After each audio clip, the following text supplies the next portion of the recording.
Good morning. I'm Jeff Berman, United States Attorney for the Southern District of New York. Today, we announce the unsealing of sex trafficking charges against Jeffrey Epstein. The charges allege that Epstein sexually abused young girls by enticing them to engage in sex acts for money. Epstein was arrested this past Saturday evening at Teterboro Airport aboard his private jet that had just landed from Paris, France. Epstein was taken to the Metropolitan Correctional Center in Manhattan, and later today, he will be presented before Magistrate Judge Pittman and later a conference before District Court Judge Berman. The United States Attorney's Office will take the position at that presentment and that conference that Epstein should be detained pending trial. Epstein is charged in a two-count indictment. First, conspiracy to commit sex trafficking, and second, the substantive crime of sex trafficking of underage girls. Beginning in at least 2002 and continuing until 2005, Epstein is alleged to have abused dozens of victims by causing them to engage in sex acts with him at his mansion in New York and at his estate in Palm Beach, Florida. The victims, all underage girls at the time of the alleged conduct, were given hundreds of dollars in cash after each encounter, either by Epstein or by one of Epstein's employees. The underage girls were initially recruited to provide Epstein with massages and often did so nude or partially nude. These massages became increasingly sexual in nature and would typically include one or more sex acts as specified in the indictment. As alleged, Epstein also paid certain victims to recruit additional girls to be similarly abused. This allowed Epstein to create an ever-expanding web of new victims. This conduct, as alleged, went on for years, and it involved dozens of young girls, some as young as 14 years old at the time that they were allegedly abused.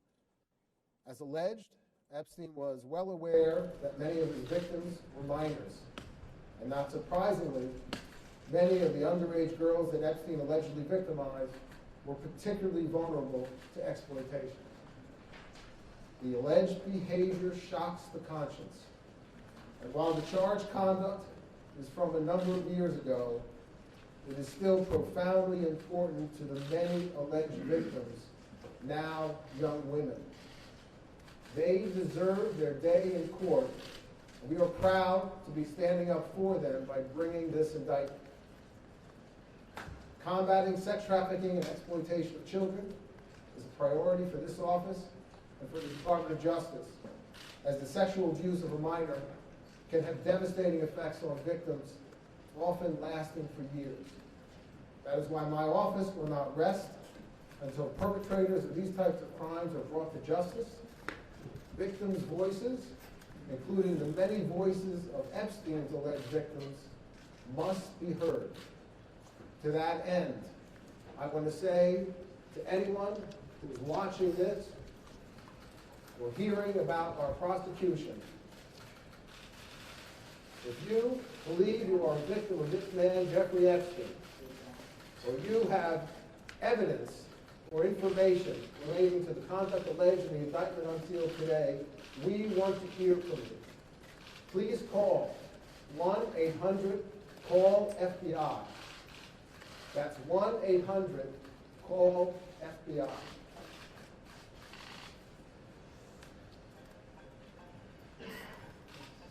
The charges unsealed today reflect the hard work not only of this office, but by our law enforcement partners at the Federal Bureau of Investigation.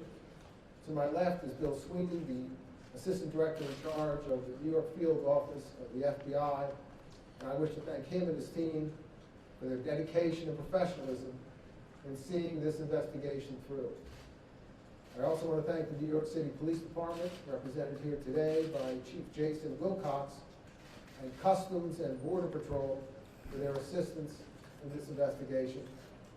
And I want to thank and acknowledge the career prosecutors of my office handling the investigation and prosecution of this case. To my right, Alice Rossmiller, Allison Lowe, Maureen Comey, and their supervisors in Public Corruption Unit, Russell Capone and Edward Discount. It is a privilege for me every day to work with these bright, talented, and dedicated public servants. The talent is unbelievable. We will continue to devote significant resources to investigating these crimes and to protecting young people from sexual predators. And now I would like to invite Bill Sweeney up to the podium. Thanks, Jeff. Good morning. Preserving the innocence of children is one of the most important responsibilities we carry as adults. Purposely failing children in any way is not an option. And yet there are some in society who have chosen to blatantly disregard this responsibility, using whatever means they have at their disposal to lure children into a life which they should never have been exposed. As we allege today, Jeffrey Epstein is one of those people. At approximately 5:30 p.m. on Saturday evening, we arrested him at Teterboro Airport without incident. Epstein has been charged with 1 count each of sex trafficking and sex trafficking conspiracy. For at least a 4-year period, covering the entirety of 2002 through 2005, he is alleged to have sexually exploited and abused dozens of minor girls at his homes in New York City and in Palm Beach, Florida. The girls were recruited in a variety of ways, usually by employees of Epstein and sometimes by fellow victims. The victims typically received hundreds of dollars in cash. The estimated dozens of victims were as young as 14 years old at time of recruitment. Children who provided Epstein massages while they were nude or partially nude. Children who were asked to engage in direct and indirect sex acts for money. Children who were enticed to do all these things at the hands of a man more than or nearly 3 times their age. Those who have been victimized by child sexual predators are frequently haunted by memories of these crimes well into their adulthood, often for the rest of their lives. They bear the burden of someone else's criminal behavior. Too often, adults in our society have turned a blind eye to this type of criminal behavior alleged here. We have seen the excuses. The ignorance of many who didn't even bother to understand that this behavior is a persistent scourge against our society's vulnerable youth, and the willful blindness as to who the real villains are in this type of outrageous crime. The villains are the adult perpetrators, not the children. Victims of child sex trafficking come from all walks of life. They are our neighbors, our students, young adults looking for help, vulnerable foster children. The list goes on and on and on. To the victims who may be listening or get word of today's charges, the team standing here before you represents FBI special agents, NYPD detectives, analysts, victim specialists, prosecutors, who make it their mission to listen to every individual who's been exploited and to advocate for the most vulnerable among us. We are parents, we are community members, we are human beings. But as an FBI special agent and the head of this office, I have the privilege to represent and stand among many who make it our mission to put predators behind bars where they belong, regardless of the predator's power, wealth, or perceived connections. Today I'm asking everyone to take a good look at this man. If you have been victimized in any way, or if you are somebody who has any additional information about his alleged illegal behavior, we want to hear from you. Whatever age you are now, whatever age you were then, no matter where or when the incident or incidents took place. The number to call is 1-800-CALL-FBI. I'd like to take a moment to speak directly to the victims who will call that number. When you call that number, you'll receive a series of prompts. You'll be asked if this is representing a major case in the country. The answer is yes, it's number 4. You will then be driven to the top of the list, and the Jeffrey Epstein matter is number 1 on the major case list in the country when you call that 1-800-CALL-FBI number. Your bravery might just empower others to speak out about crimes committed against them. It's important to remember there never was, nor will there be, an excuse for this kind of behavior. We know that reliving these events can be brutal. We are here to work side by side with you as you go through this process. You should know that in the eyes of the FBI, you come first. Many thanks, as always, to our partners from the Southern District. Our partnership with the NYPD on this case and so many others has been phenomenal. Thank you also to the professionals at CBP and to the Port Authority Police Department who helped us with the arrest on Saturday evening. Last but not least, I want to extend my thanks to the NYPD Child Exploitation and Human Trafficking Task Force. The public should know that to be on this task force, you must volunteer. The work is agonizing, but it is one of the most noble missions our agencies can engage in, and we engage in it together. Thank you.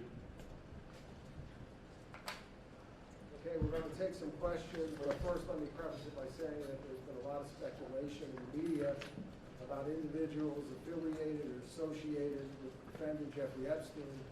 As you know, Justice Department guidelines prohibit us from talking about such individuals, and so I just want to let you know that if that question comes up about any individual, my answer would be no comment, and that would be across the board, no comment, and I urge you not to read anything into that one way or the other. Are there any questions? Why is it being handled by the Public Corruption Office? Could you give us any insight into why these charges are not covered by the immunity agreement that Epstein reached with the U.S. Attorney in Florida some years ago?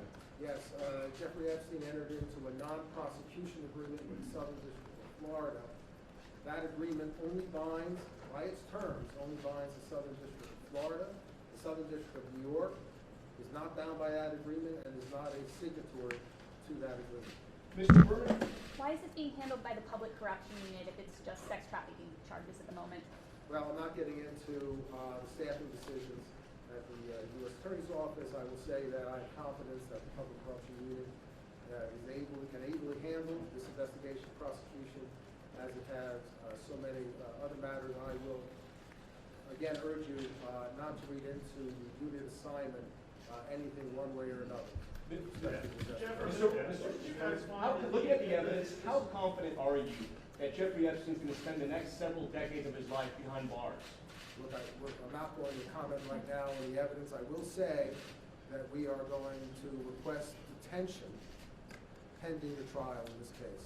Yes, sir. I was just wondering, in reading this indictment, as someone has already asked, wasn't the activities alleged in this indictment already on the Department of Justice's radar way back in 2008 when Miami's U.S. Attorney then Alexander Acosta, now Secretary of Labor, brokered a state plea bargain? Why is there no accounting for the very robust participation of DOJ at the time? And is there new information that you have or new evidence? I'm not going into any dealings with Main Justice, nor am I going to go into any aspects of how our investigation originated. I will say that we were assisted from some excellent investigative journalism.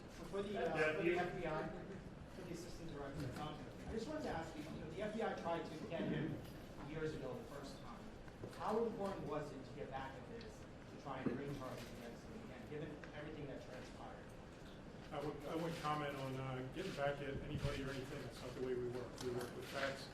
When the facts present themselves, as Mr. Berman hinted at, through investigative journalist work, we move on. Mr. Sweeney, you use the expression willful blindness. Is any of that directed at the government or investigators who handled this the first time around?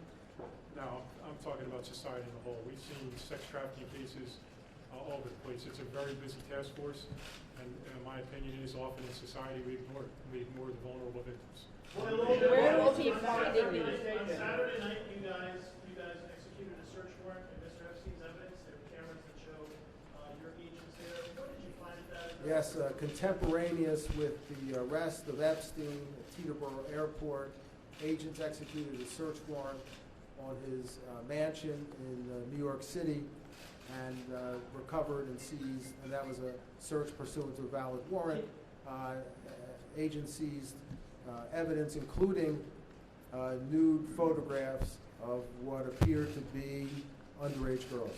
What was the exact Yes. Witness to see if he could provide you any information.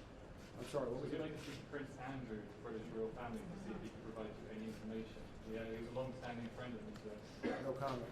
What role, the decision to arrest him on Saturday, is there a reason for that? Was something concerning that you needed to move in on Saturday? He flew into the jurisdiction, and so we arrested him. Is there any overlap between the victims stated in the non-prosecution agreement or in the investigative journalism? I have no comment with respect to the alleged victims. Given his multiple homes, multiple aircraft, what kind of flight risk does he represent? We think he's a significant flight risk, and that is why we are seeking detention pending trial. He has enormous wealth. The charges are very serious, and they carry with them a maximum sentence of 45 years in jail, which to someone of Epstein's age is basically a life sentence. So we think he has every incentive to try and flee the jurisdiction. And when you have 2 planes and you live much of the year abroad, we think that's a very real risk. Where was he Jeffrey Epstein a billionaire? No comment. All the victims are underage. You refer to some of them as particularly vulnerable. Why is that the case? Can you elaborate? I can't go into the specifics with respect to any particular What issue. about- So you said there were in the indictment, there are 3 employees that are named. Why weren't they charged? And you provide an explainer about their role and whether they're cooperating or why no charges against them. No comment. This Where is were obviously a massive investigation. How do you compare this to other sex trafficking cases you've prosecuted in the past? Well, it's extremely significant because of the number of years and the number of victims. There are dozens of victims as alleged in the indictment in New York and dozens in Florida, and it maintained itself over several years. So this is very significant. Our office has handled this year, in fact, many significant sex trafficking cases, and this is one of them. Where did he find these women, and how was he luring them to his mansion or his house? Or Well, as alleged in the indictment, these individuals, the underage girls, were sometimes recruited by current victims, and current victims were given cash payments if they could bring other underage girls to be similarly abused. And that's how he continued to expand the number of new victims that he had, and that's how it was able to maintain itself over several years. so would it be a word of mouth thing or an online? How would he do it? The indictment indicates that there were phone calls and contacts made, not only with Mr. Epstein, but his employees, between his employees and the alleged victims. Did you have access to the record from the defamation case against the associate that is now going to unseal in the next couple of weeks, and also to discuss the No comment. Jeff, I get the timing of your events, but why is the case coming back now? If the charges all happened between 2002 and 2005? Well, it's still a very important case, and it means a great deal to the alleged victims here that they have their day in court, and we want to ensure that they have their day in court by bringing these charges. What role You does mentioned that there was reporting that, was it the Miami Herald article that might have helped bring forward new victims that you weren't previously aware of? We are certainly aware of that report. Thank Are you you. organizing your engagement with the community beyond this?